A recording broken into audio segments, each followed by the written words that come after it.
When people think of the government's scrappage scheme, they immediately think of car sales. Lots and lots of new car sales that's kick-started the British car industry.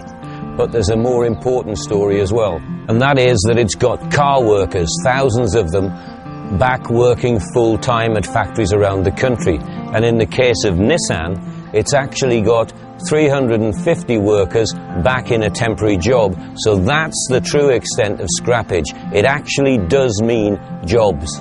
Nissan have been one of the success stories of the scrappage scheme. They actually extended it beyond what the government scheme was. The government scheme was all for cars 10 years and older, but Nissan decided to extend that to cars that were 8 years and older. And the Micra has been one of the big success stories.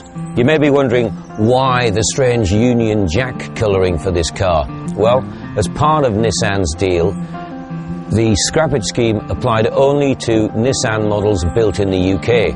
And clearly the Micra is one of those cars. So it's really a very British success story. From the original in 1991, there's now been 2.2 million Micras that have rolled off the Sunderland factory line. It's directly been responsible for creating 1,000 new jobs. This is a very, very British success story, despite being a Japanese car. It's a while since I've been in the Micra, and the best compliment I can pay is that it's aged very, very well. It's now 2002 since this model came out, and it still looks remarkably fresh compared with most of its rivals.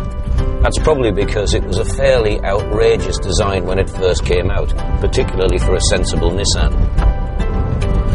People buy Nissans first and foremost because of their Japanese reliability.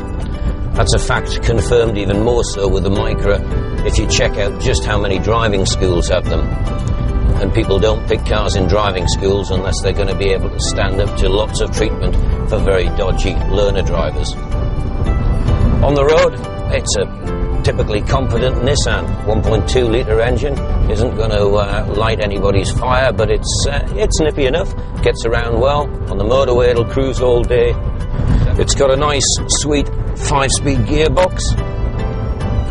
Steering is precise.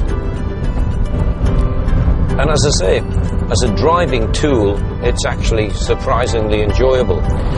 In fact, the only thing that I've really got against this little Micra is the Union Jack paint job. Now look, I'm as patriotic as the next man, but I have never had so many strange looks driving around in a car as I have in this little machine.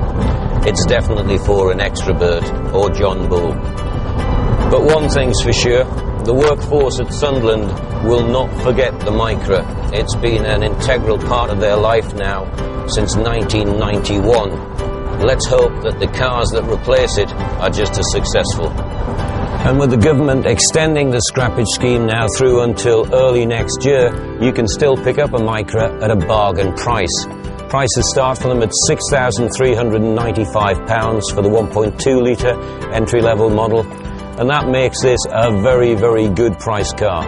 And of course, unless you're fiercely patriotic, you don't actually have to have it with the old Union Jack everywhere, which does make you feel as if you're driving around with a large beacon on top of your head.